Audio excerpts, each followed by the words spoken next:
And hello, everyone. I'm Kira Phillips. You are watching live coverage T-minus 7 seconds as Blue Origin's New Shepard rocket is about to make history.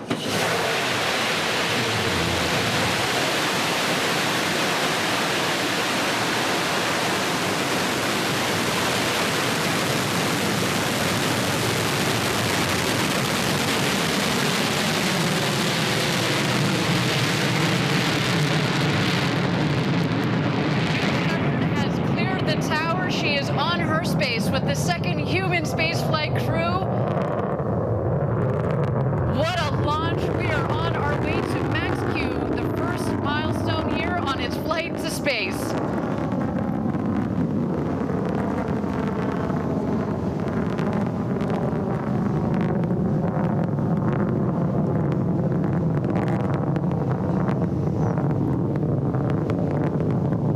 You can follow along, obviously, with the altimeter at the base of the screen, as well as the speedometer. They are gaining speed on their climb to space. We have confirmed max Q. This is when the aerodynamic stresses on the vehicle were at their maximum.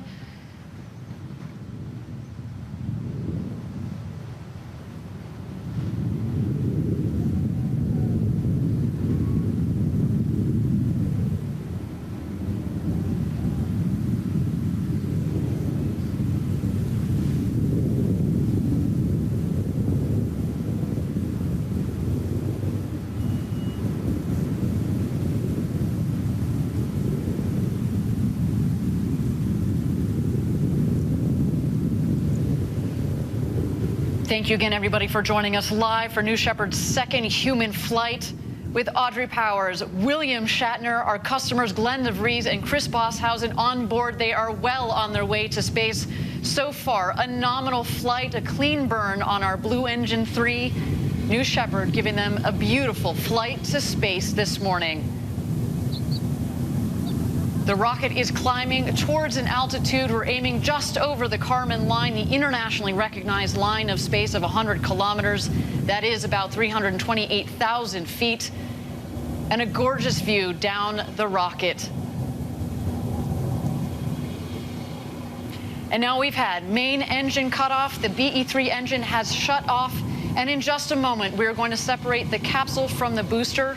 And at that point, our astronauts will have the opportunity to get out of their harnesses and enjoy the beauties of zero G. Let's wait to listen.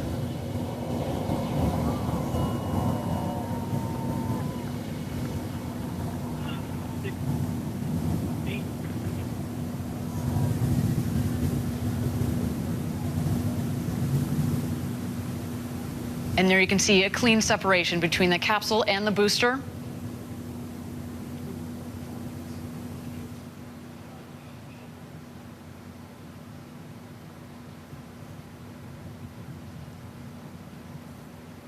And there you can see the capsule from the top of the booster.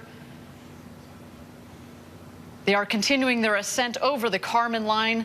You'll know when they hit apogee, when the speed hits 0. And there they are, over 328,000 feet, over 100 kilometers. Welcome to space. The newest astronauts on board our crew capsule.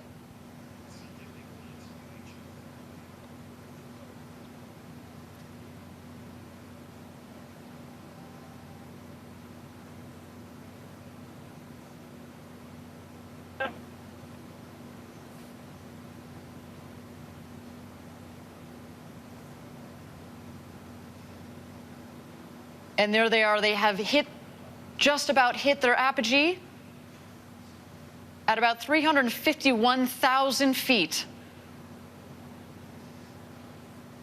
And while we don't have apogee, I can just imagine Jackie, they are having the time of their lives.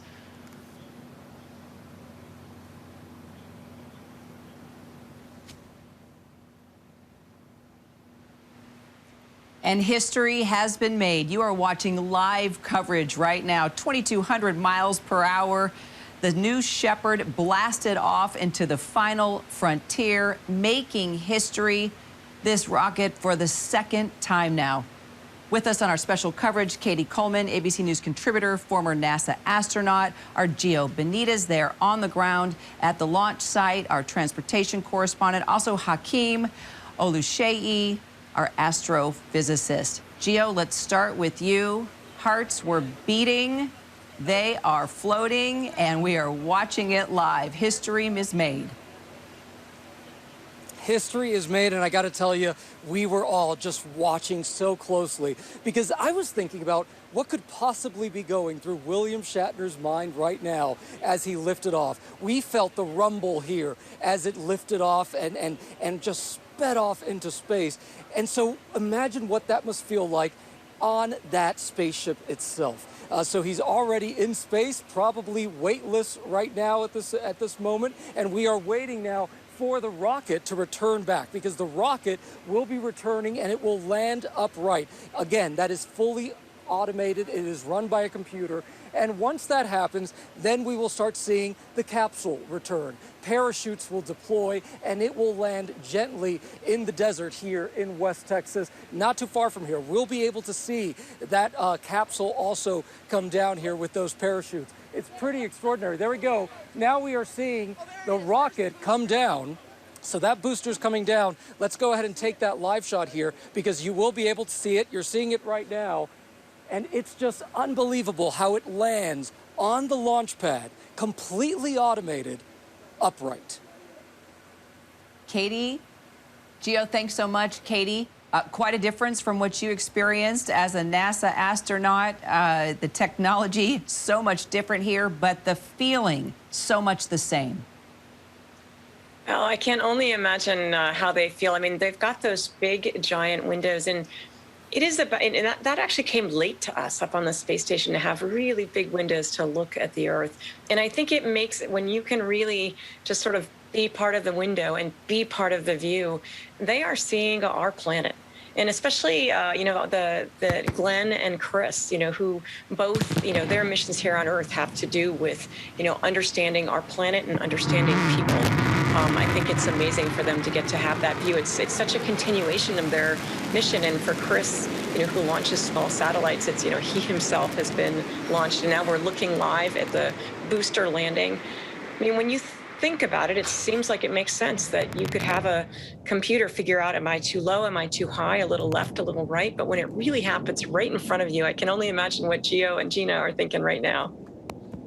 And Hakeem, just as an astrophysicist, this booster landing and how it can just hit that target so perfectly, it's phenomenal to watch.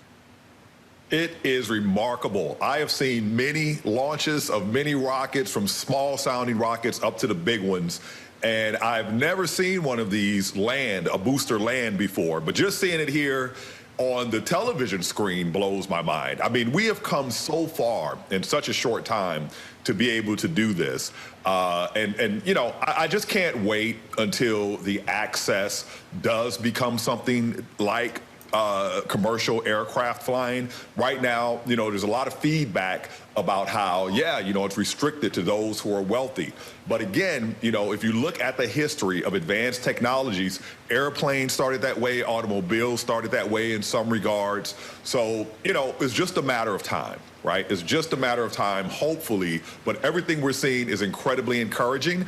And I just have to say, they're not safely on the ground yet, so I'm holding off my celebration until that time, because as a researcher, things can go wrong at any point. But we can see the capsule right now. Those chutes have opened up. Katie, this is the part.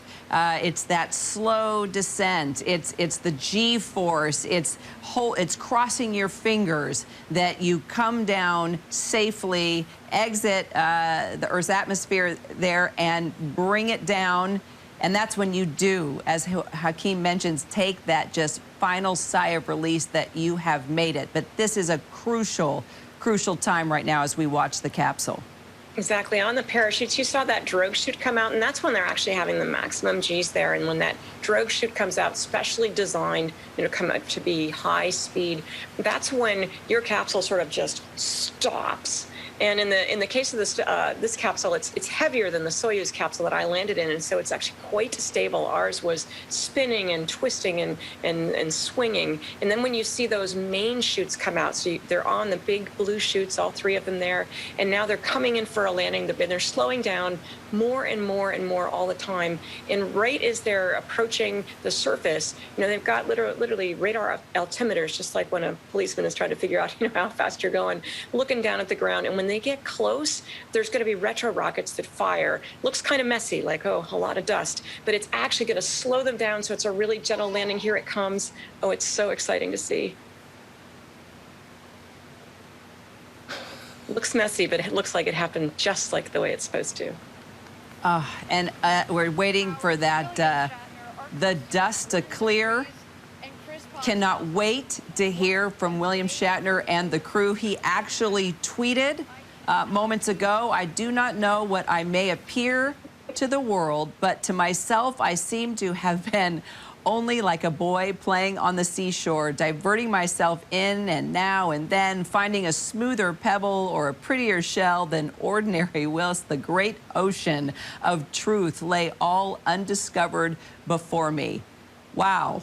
Little bit of poetry there from William Shatner. Not surprised. He has been taking this to heart. He has abandoned, Hakeem, the USS Enterprise, and officially made it to space now. This was no TV show. This was the real deal. I know Star Trek fans like you have been watching closely. He even tweeted yesterday about our coverage here on ABC saying, "Are you interrupting the soaps? People aren't going to like that." But I think our viewers are going to love this drama and the way it played out as we saw him take off and make history as the oldest astronaut to go into space at the age of 90. That crew now landing safely there outside of Texas. Cannot wait to watch them walk out of that capsule and hear now the rest of the story, as we like to say. Hi everyone, George Stephanopoulos here. Thanks for checking out the ABC News YouTube channel. If you'd like to get more videos, show highlights, and watch live event coverage, click on the right over here to subscribe to our channel, and don't forget to download the ABC News app for breaking news alerts. Thanks for watching.